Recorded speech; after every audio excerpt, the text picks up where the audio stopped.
بوڑھے ہو جاتے ہیں تو یہ کم نعمت نہیں ہے، اور ہم پھر ایسے وقت میں آ کر سیلانی جیسے اداروں کے منہ دیکھتے ہیں کہ بھائی ان کو اب سنبھالو، ہم سے سنبھالے نہیں جاتے. تو حضور کی یہ دعا ہمیں مانگنی چاہیے کہ یا اللہ ہمارا سب سے زیادہ رزق ہمارے بڑھاپے میں کر دے. اچھا، اب آپ نے کہا کہ آخرت کا معاملہ بڑا لمبا ہے، تو اس کا تو کوئی انکار ہی نہیں. جب ہمارے پیارے آقا صلی اللہ تعالی علیہ وسلم سے پوچھا گیا دنیا آخرت کا فرق کتنا ہے، تو میرے آقا صلی اللہ علیہ وسلم نے ایک بات کہہ کے سمندر کو کوزے بھر دیا، کیونکہ آپ جواب القلم ہے نا. اور دنیا آخرت کا فرق سمجھانے کے لیے، اچھا اس فرق اس سے بڑھ کر ہے، لیکن کوئی مثال دی جا سکتی تھی نا. تو جو انسان کی عقل میں مثال آ سکتی ہے، کیونکہ آخرت ہے غیب، اور غیب مثالوں سے سمجھایا تو جا سکتا ہے لیکن سمجھ میں نہیں آ سکتا، مکمل معرفت نہیں کی وجہ سے غیب ہے نا. آقا نے فرمایا کہ دنیا آخرت کی مثال ایسی ہے جیسے کوئی شخص سمندر کے پاس کھڑا ہو اور اس میں انگلی ڈبو دے اور وہ انگلی باہر نکالے، جتنا پانی لے کر وہ انگلی ساتھ آئے گی، اتنی تمہاری دنیا ہے صرف کوئی سمندر آخرت. تو اب جس دنیا کے لیے ہم چاہتے ہیں کہ ہمارے بڑھاپے کا سہارا بنے، ہم سرکاری ملازمت تلاش کرتے ہیں کہ ہمیں وہاں پینشن ملے، ریٹائرمنٹ کے پیسے ملیں، اور ہم مر جائیں تو ہماری بیوہ کو ملتے رہے، ہے نا. تو مقصد کہنے کا یہ ہے ہم آخرت کے لیے کیوں نہ سوچیں. تو ہم چلتے ہیں پیارے آقا صلی اللہ تعالی وسلم سے پوچھتے ہیں یا رسول اللہ صلی اللہ علیہ وسلم آپ بتائیے، آقا کی حدیث بتا رہی ہے ہمیں کہ جب انسان مر جاتا ہے تو ان کے اعمال کا سلسلہ منقطع ہو جاتا ہے سوائے 3 کاموں کے. وہ 3 کام کون سے ہیں؟ پہلا وہ صدقہ جاریہ. اب صدقہ جاریہ بہت سی چیزوں میں ہے. ایک آدمی عالم ہے تو وہ اس نے علم پھیلایا، اور ایک ہم عوام ہے تو ہم جو ہے مطلب یعنی کہ علم اگر نہیں تو نہ تقریر کر سکتے ہیں، نہ بیان کر سکتے ہیں، نہ وعظ و نصیحت کر سکتے ہیں. تو ہم یہ تو کر سکتے ہیں نا کہ کوئی اگر کسی کو کہہ دے کہ بھائی بیٹھ کے پانی پیا کرو، یہ سنت ہے. کھڑے کھڑے کھانا کھانا سنت نہیں، خلاف سنت ہے.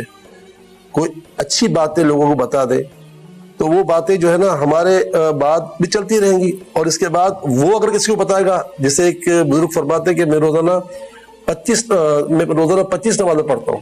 تو کسی نے کہا نمازیں تو 5 یا 25 کیسے پڑھتے؟ فرمایا میں نے 4 لوگوں کو نمازی بنا دیا. تو اگر آپ دیکھیں کہ سیدی خواجہ خواجگان خواجہ غریب نواز علیہ رحمۃ الرحمان جب ہند میں آئے تو انہیں سرکار نے بھیجا تھا نا، سرکار دو جہاں صلی اللہ علیہ وسلم نے انہیں معین الدین کا لقب دے کر مدینے سے بھیجا تھا کہ جاؤ تم. اور وہاں جب آئے تو آپ نے 1-2 کو نہیں، 1-2 ہزار کو نہیں، 90 لاکھ جنگ اخبار میں نے خود یہ پڑھا کہ 90 لاکھ لوگوں کو آپ نے کلمہ پڑھایا. خواجہ خواجگان خواجہ غریب نواز، جس کو آج بھی مطلب یعنی کہ جو ہے نا سب پورا عالم مانتا ہے، 90 لاکھ لوگوں کو اس زمانے میں پڑھایا. کب؟ 5ویں ہجری میں. اب کون چل رہی ہے؟ 15ویں ہجری چل رہی ہے. تو 1000 سال ہو گئے. تو جو شخص مسلمان اس وقت ہوا تو اس کے بعد اس کی اب تک قیامت تک نسلیں مسلمان نہیں ہوں گے نا، تو یہ صدقہ جاریہ ہوتا ہے. تو ایک تو عالم ہوتے ہیں، ایک بزرگ ہوتے ہیں، یہ اللہ کے والے، یہ اللہ کے اولیاء جو ہے نا، یہ دنیا پاگل نہیں ہے کہ ان کے پاس جاتی ہے.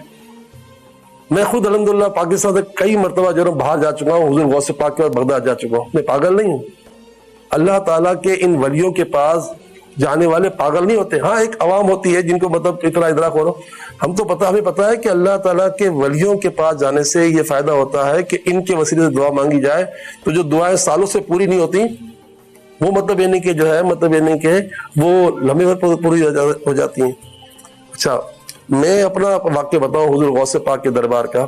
میں 1988 میں جب گیا تھا شیخ عبد القادر جیلانی کے بازار پر، تو مجھے ایک ہندو لڑکا ملا مجھے مزار شریف پر، اور مجھے کہا کہ میں جو ہوں غوث پاک کا صدقہ ہوں. ایک ہندو تھا. میں نے کہا کیسے؟ کہ میری والدہ یہاں آئی تھی بغداد میں، والد یا والد آئے تھے کوئی بھی آ کے، اور یہاں دعا مانگی تھی، اور اس دعا کا سلسلہ ہے کہ میں پیدا ہو گیا. تو مقصد کہنے کا ہے کہ ایک تو ہم یہ کہ ایک تو انہوں نے جو تبلیغ کی تو وہ کہاں سے کہاں تک چلتا ہے. ایک ہم لوگ ہیں، ہم کیا کر سکتے ہیں؟ ہم علماء کرام کی دینی کتب جو ہے وہ مطلب انہیں کہ آگے بڑھا سکتے ہیں. ایک یہ کام. دوسرا یہ ہے کہ ہم نہر کھدوا دیں، درخت لگا دیں، مسجد بنا دیں، سب کچھ کر سکتے ہیں. تو یہ مسجد بنے گی، جب تک لوگ نماز پڑھتے رہیں گے ثواب ملتا رہے گا. نہر اس سے لوگ فائدہ اٹھاتے رہیں گے، سڑک بنا دیں، کنواں کھدوا دیں، یہ سب صدقہ جاریہ ہے. تو یہ صدقہ جاریہ ہوتے رہے. ایک تو یہ ہے. دوسرا یہ ہے کہ میرے آقا فرماتے ہیں وہ علم جس سے فائدہ اٹھائے، وہ دونوں باتیں برابر برابر ہیں. اور آخری بات ہے کہ نیک اولاد جو اس کے حق میں دعائے خیر کرے، یہ مسلم شریف حدیث ہے. تو جب نیک اولاد ہوگی تو والدین کے لیے، ہم تو ویسے ربنا اغفر لی ولوالدی، نمازی ہوگی تو ہر نماز دعا کرے گی کہ اللہ میری اور میرے باپ کی مغفرت فرما دے. اور ویسے بھی دعا کرے گی اللہ میری اور میرے باپ کی مغفرت. یہ بھی فرمایا حدیث پاک میں کہ جو اپنے ماں باپ کے لیے دعائیں خیر نہیں کرتا، مغفرت نہیں کرتا، اس کو تنگی کا شکار ہو جاتا ہے. تو جو نماز نہیں پڑھتے وہ میرے نادان بھائی بہنیں وہ سوچیں کہ وہ تنگ دستی کی وجہ یہ ہے کہ ان کو ماں باپ کے لیے دعائیں مغفرت کرنے کا موقع نہیں مل رہا. اور نمازی ہوگا تو ہر نماز میں ربی جعلنی پڑھے گا، پھر کہے گا ربنا اغفر لی ولوالدی، اللہ میری مغفرت فرما، میرے گھر والے میرے باپ مغفرت فرما. تو یہ صدقہ جاریہ ہے کہ انسان جو ہے مر جاتا ہے لیکن اگر اس کی اولاد اچھی ہے اور وہ اس کے لیے دعائیں کرتی ہے، دعائیں خیر کرتی ہے، اور پھر اس کے بعد یہ سلسلہ چلتا رہتا ہے. کیونکہ نیک آدمی نیک اولاد چھوڑتا ہے اور پھر نیک اولاد پھر مزید نیک اولاد بنتی رہی. میں نے کہا نا خواجہ غریب نواز نے جب مطلب یعنی کہ 90 لاکھ لوگوں کو مسلمان کیا تو اب تک ان کا سلسلہ چلتا آ رہا ہے نا. تو بہرحال یہ کہ یہ ہمیں چاہیے کہ ہم ایسے کام کریں جو ہمیں کرنے ہیں. ہم عالم نہیں ہیں، ہم دینی کتب خرید کر، ہم قرآن مجید کسی کو تحفہ دے کر اور بہت سے ایسے کام کر کے جو صدقہ جاریہ کے بن سکتے ہیں ہم کریں. اگر آپ کو اس بارے میں کچھ پوچھنا تو حضرت یہ ارشاد فرمائے کہ آپ نے کہا کہ کتابیں بانٹنی، تو ابھی عید کا سلسلہ بھی آ رہا ہے، لوگ اس میں تحفے تحائف بھی دیتے، تو کیا یہ اچھا ہو کہ تحفے تحائف کے اندر دوسرے تحفوں کے ساتھ ساتھ کتابوں کا بھی تحفہ دیا جائے؟ اس حوالے سے آپ کیا کہنا چاہیں گے؟ میں نے پہلے عرض کی نا کہ ہم عالم نہیں ہیں، ہمارے پاس ایک ذریعہ ہے. ہم نماز کے، زکوٰۃ کے، اسی طرح روزے کے فضائل پر جو کتابیں ہوتی ہیں وہ اپنے دوستوں کو دیں، رشتہ داروں کو دیں. کوئی پڑھے گا اچھا نماز کے مسائل ہیں اس پر جو ہے نا بہت سی مدد دینے کی، خود سیلانی ان کے مکتب پر 100 کے آس پاس کتابیں، تو وہ مطلب یعنی کہ جو لوگ جو ہے نا، اور کتابیں کتنی کی 30 روپے کی، 40 روپے کی، 50 روپے کی، وہ کتابیں آدمی اگر 2-3 ڈال دے اس میں مختلف. اب صدقے کی فضیلتیں بہت سی فضیلتیں ہیں، وہ ڈال دے کسی کو تحفے میں دے دے، ڈالنے میں دے دے تو نہ جانے وہ جب تک چلتا رہے گا ثواب ملتا رہے گا. بہت شکریہ صاحب. ناظرین آپ نے سنا کہ ہم ایسے کام کر سکتے ہیں کہ جو ہمارے مرنے کے بعد ہمارے لیے صدقہ جاریہ کا باعث بن سکتے ہیں. ہم عید میں کتابیں بھی تحفے میں دے سکتے ہیں، مساجد، مدارس، کنویں کھدوا سکتے ہیں، نہریں بنوا سکتے ہیں، درخت لگوا سکتے ہیں. اپنی اولاد کی اچھی تربیت کر لیں تو یہ بھی ہمارے لیے مرنے کے بعد ہمارے لیے صدقہ جاریہ کا باعث بنے گی. اب وقت دعا ہے، اللہ کی رحمت چھما چھم برس رہی ہے. میں اپنے مہمان نظر صاحب سے ملتمس ہوں کہ وہ اب تک کے ناظرین اور امت مسلمہ کے لیے دعا خیر فرمائیں. بسم اللہ الرحمن الرحیم، الحمد للہ رب العالمین والصلاة والسلام علی سید الانبیاء والمرسلین. جزا اللہ عنا سیدنا مولانا محمد صلی اللہ تعالی علیہ وآلہ وسلم وما هو اہلہ. یا ارحم الراحمین، یا ارحم الراحمین، یا ارحم الراحمین. یا ربنا یا ربنا یا ربنا یا ربنا یا ربنا یا اللہ یا رحمان یا رحیم یا حی یا قیوم. لا الہ الا انت سبحانک انی کنت من الظالمین. اللہم انی اسألک باسمک العظم ورضوانک الاکبر. اللہم انی اسألک بان لک الحمد لا الہ الا انت الحنان المنان بدیع السماوات والارض یا ذا الجلال والاکرام یا ذا الجلال والاکرام یا ذا الجلال والاکرام. اے مالک، اے بادشاہ، اے کریم، اے مہربان، اے رحمان رحیم، تجھے اپنے پیارے نبی صلی اللہ تعالی علیہ وسلم کا صدقہ، ساری انبیاء اور رسول کا صدقہ، صدیقین اور شہداء اور صالحین کا صدقہ، شہداء کرب و بلا کا واسطہ، اے اللہ تجھے تیری عطاؤں کا، احسان کا واسطہ باری تعالی ہمارا رمضان قبول فرما لے. اے اللہ تیرے پیارے حبیب کی ارشاد کے مطابق جب رمضان کے روزے مکمل ہو جاتے ہیں تو مزدور کو مزدوری ملنے کا وقت آ جاتا ہے.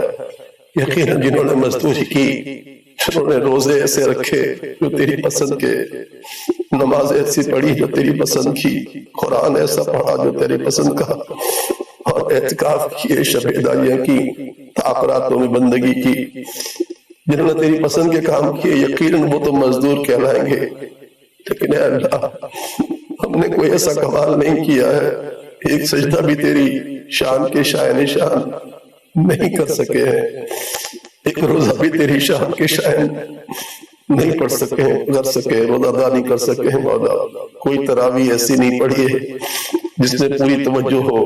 بس اے مالک و مولا جن مزدوروں کو تو مزدوری دے گا ان کا صدقہ مالک ہمیں بھی مزدوری عطا فرما دے۔ ہم مزدوری ہم نے کی نہیں ہے مگر تیرے ان مزدوروں سے ہم پیار کرتے ہیں، تیرے انعام یافتہ بندوں سے ہمیں محبت ہے، تو تیرے مقبولین ہیں مالک، ہمیں ان سے محبت ہے، اسی محبت کا صدقہ عطا فرما۔ ہم ان جیسے تو نہیں ہیں لیکن تیری قسم ہم ان سے پیار کرتے ہیں، ان سے محبت کرتے ہیں، تو تیرے مقبولین ہیں۔ پروردگار اپنے مقبولین کے صدقے ہماری نمازیں، روزے، تراویحاں، اعتکاف، جو کچھ بھی ہم سے چھوٹے موٹے کام ہوئے ہیں سب کو اپنی بارگاہ میں قبول فرما دے، ہمارے گناہوں کو معاف کر دے، ہماری بے حساب مغفرت فرما دے۔ اشرائے جہنم روا دوا ہے، نہ جانے کتنے کروڑ لوگ جہنم سے آزادی پا گئے، جنہیں جہنم سے آزادی کا پروانہ مل چکا، ان کا صدقہ ہمیں بھی جہنم سے آزادی عطا فرما، ہمارے ماں باپ کو بھی عطا فرما، ہمارے گھر والوں کو بھی عطا فرما، ہم سے وابستہ لوگوں کو بھی عطا فرما، ہمارے آقا کی پوری امت کو جہنم سے آزادی عطا فرما۔ بس سب پر اپنا کرم فرما، فضل فرما، رحم فرما۔ یا اللہ اپنے ہدایت یافتہ بندوں میں ہمیں بھی شامل کر، عافیت یافتہ بندوں میں ہمیں بھی شامل کر۔ یا اللہ جن کے کام جو اپنے ذمہ کرم میں لے چکا ہے ان خوش بختوں کا صدقہ ہمارے کام بھی اپنے ذمہ کرم میں لے دے۔ یہ حق ہے کہ پروردگار جو کام تو اپنے ذمہ کرم میں لیتا ہے وہ کام ہو جاتا ہے۔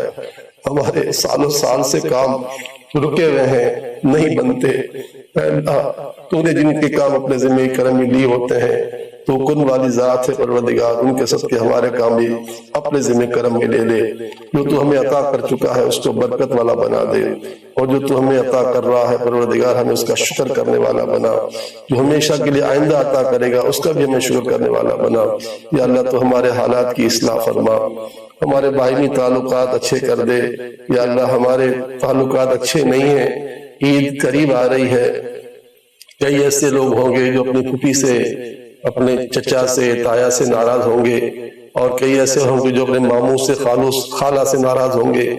یہ وہ رشتے ہیں جو خون کے رشتے ہیں، ان رشتوں سے جو رشتے بندے توڑ دیتے ہیں یا اللہ ان کا رزق تنگ کر دیا جاتا ہے، جیسا کہ حدیث پاک میں آتا ہے رزق تنگ کر دیا جاتا ہے، عمر کی برکت ختم کر دی جاتی ہے، اور اسی طرح انہیں بری موت کا خطرہ لاحق رہتا ہے۔ الہ العالمین تو امت کی اصلاح فرما، اصلاح فرما، اصلاح فرما۔ عید سے پہلے ہمیں ان لوگوں سے تعلقات جوڑنے والا بنا دے، بالخصوص جن کے ساتھ خون کا رشتہ ہے یا اللہ ان کے ساتھ صلہ رحمی کرنا رزق کو بڑھاتا ہے، جن کے ساتھ خون کا رشتہ ہے ان سے صلہ رحمی کرنا جو ہے وہ عمر کو بڑھاتا ہے، جن کے ساتھ خون کا رشتہ ہے ان کے ساتھ صلہ رحمی کرنا بری موت سے بچاتا ہے۔ یا اللہ آج کل موتیں کیسی کیسی ہوتی ہیں، کوئی جل کر مر جاتا ہے، جل کے مرنے والے کتنے ایسے ہوتے ہیں جن کی بیچاروں کی پروردگار عالم لاشوں کو بھی پہچانا نہیں جاتا، پوری بس جل کر خاکستر ہو جاتی ہے، لاشوں کو پروردگار عالم پہچاننے کی طاقت نہیں ہوتی، ایسے ہی دفنا دیا جاتا ہے، جہاز کریش ہو جاتے ہیں، کسی کی لاش نہیں ملتی۔ اے اللہ بڑا عجیب حال ہے، بس تو ہے اللہ بری زندگی اور بری موت سے پوری امت کو بچا، ایمان پر عافیت سے بھری زندگی عطا فرما اور ایمان پر عافیت سے بھری واپسی عطا فرما۔ اے اللہ تو فرماتا ہے سحر کے وقت میں کہ ہے کوئی تجھ سے توبہ کرنے والا، ہم اپنی زندگی بھر کے ہزاروں لاکھوں کروڑوں بلکہ اس سے زیادہ گناہوں کی تیری بارگاہ میں معافی مانگتے ہیں، توبہ کرتے ہیں۔ توبہ کو قبول کرنے والے ہماری توبہ قبول فرما، معاف کو پسند کرنے والے، معافی کو پسند کرنے والے، انکا عفو کریم، تو معاف کرنے والا بھی ہے اور معافی کو پسند کرنے والا بھی ہے، تو ہمیں بھی معاف فرما۔ یا اللہ رمضان کے بعد بھی ہم نمازیں پڑھیں. رمضان میں نماز فرض نہیں بلکہ پورا زندگی نماز فرض ہے. رمضان کے بعد بھی ہماری مسجد فجر میں بھی آباد رہیں. رمضان کے علاوہ بھی ہماری مسجد مغرب میں بھی آباد رہیں. سب نمازوں میں آباد رہیں. الہ العالمین ہمیں ہمارے بچوں کو پوری امت کو اے اللہ ہر بیماری سے چھٹکارا عطا فرما.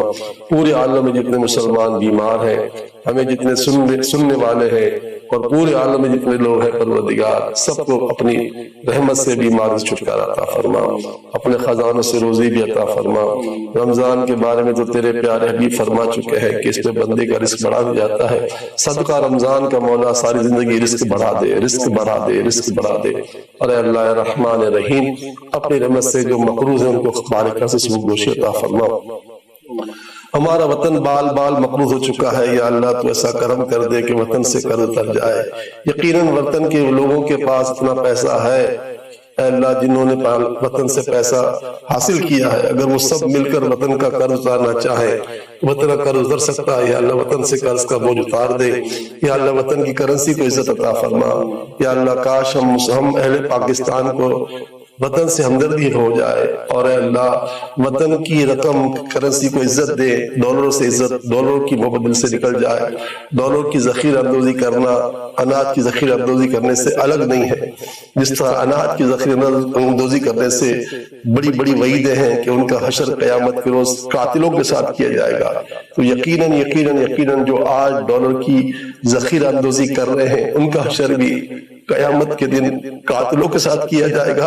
اور دنیا میں ان کے لیے وعید ہے کہ ان کو مفلسی میں ڈال دیا جائے گا. اربوں خربوں کے مالک کنگال کر دیے جائیں گے اور انہیں کوڑ کی بیماری میں ڈال دیا جائے گا. الہ العالمین اہل پاکستانیوں کو کی اصلاح فرما, انہیں عقل دے. ایک ڈالر بھی کوئی اپنے پاس نہ رکھے. یا اللہ سب ڈالروں کو جو ہے پروردگار عالم بیچ دے تاکہ ڈالر جو ہے بالکل جو اس کا دام کم ہو جائے.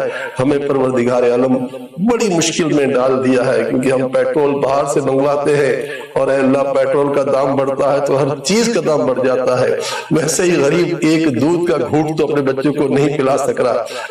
آنے والے حالات میں وہ کیا ہوگا. یا اللہ بس تو کرم کر دے, مدد کر دے اور امت کے حال پر رحم کر دے, رحم کر دے, رحم کر دے. آمین آمین آمین یا رب العالمین. وصلی اللہ تعالی علی خیر خلقہ محمد وعلی آلہ واصحابہ اجمعین برحمتک یا ارحم الراحمین.